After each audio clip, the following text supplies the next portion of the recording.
What's up, guys? This is Coach Grant with First Down Training, and today we're going to be talking about the worst advice that coaches will give to beginner wide receivers. Now, the first piece of advice that I can't stand that wide receiver coaches will tell receivers is that when they get to the top of the route, and whether the route's like a curl, a comeback, anything where you have to drop your hips, they'll tell receivers to beat the drum with their hands, which essentially means like you want your hands and your feet to be moving like as many reps as possible, because that will help you change direction. Now, that will help you change direction. I'm not saying that's wrong. I just think there's a faster and more efficient way to change direction, and that's going to be called snapping down. So anytime that we are running a route, you guys, there's two ways to slow down. Either you like manually change your speed, or you drop your center of gravity to decelerate. So if I'm running a route, let's say quarterback is over here to my left and I have to run a curl route around this cone. I'm going to be running, and my goal is to sell vertical. I want that DB to backpedal. I want him to think I'm trying to run past him, and then I want to cut at the cone. But as soon as I start to cut and slow down, that DB starts to slow down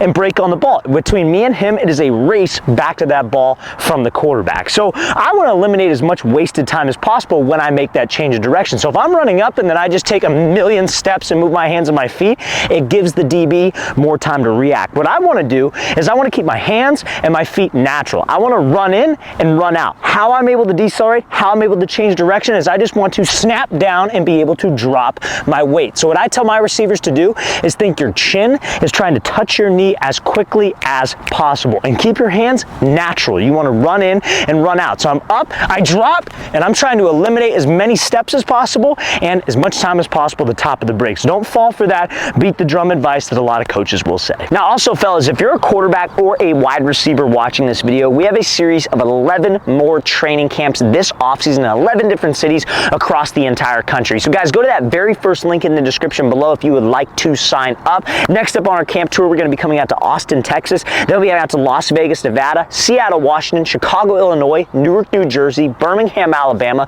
Houston, Texas, Boston, Massachusetts, Columbus, Ohio, Boise, Idaho, and finishing off our tour, you guys, in Los Angeles, California. So fellas, you want some more information, how you can sign up to work with myself and my staff, go to that very first link in the description below. We'd love to have you out. Let's get back to this video. Now, the next piece of, I would say, bad advice that beginner wide receivers will get from coaches is when a deep ball is thrown over the shoulder to catch this ball here and have early hands. So I think a lot of times, like, the misconception is if it's a pass downfield, like whether it's a deep fade, maybe a deep post, whatever the case may be, is that you always want to catch it at its highest point. But if that ball keeps you in stride, aka you don't have to slow down and come back for it, you need to make sure that you have a concept called late hands, not early hands. Because let's say, for example, I got a DB who's right on my hip, quarterback's off to the right, he throws this ball over my outside shoulder, and I'm running. If I start to show my hands, number one, that's going to slow me down, because if I'm not pumping my arms, I'm running slower. That's 50% of your speed is your arm swings and how you are actually running.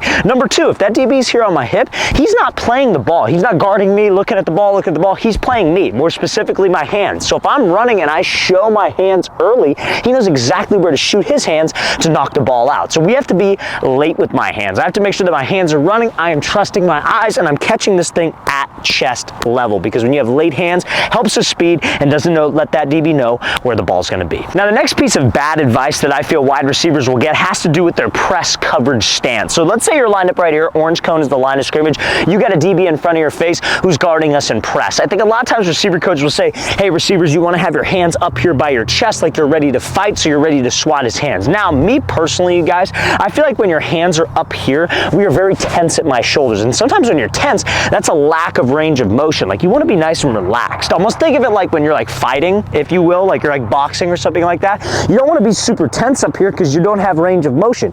You want to be relaxed. Maybe you have your hands up, but you want to relax your shoulders and relax your traps. So where I tell my wide receivers to put their hands, I obviously don't want them low like this, but I don't want them up here. I want them about waist level, like where your abs or your stomach would be. I want just nice and relaxed here, because I feel like we have range of motion and we're able to move, but we're not in this super tense uptight position where we're going to either get jammed back or won't be able to actually swat. So guys, make sure we don't have my hands up by my chest. Let's be relaxed at about chest level. Now, the next thing that I feel wide receivers who are beginners, they get very bad advice when it comes to their press releases and something called a kick step. So you see tons of NFL wide receivers, college wide receivers, honestly, like, pay attention to any wide receiver when they are working a press release. They will use something called a kick step, which is like, let's say I'm in my stance, my left foot's up. A kick step is where you take your back foot and you kick it behind your front foot. And the reason why you do this is to load up your hips and also to create some explosion. Now, a lot of coaches will say that's a false step. Let's use an example of a release like called a jab step release, or in my terminology, a wide step release. I'm lined up here.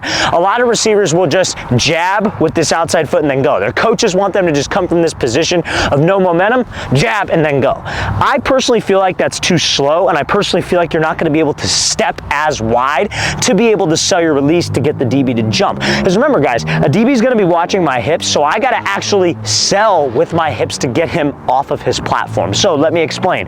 Let's say I'm lined up here, left foot's up, right foot's back, you guys. This back foot, I want to kick slightly behind like I'm stepping on a bug, but then it loads my hips and creates some explosion so my step can be a little bit wider and get that DB to jump more. So that kick step is something you should add to your releases. It is not a false step like a lot of coaches make it out to be.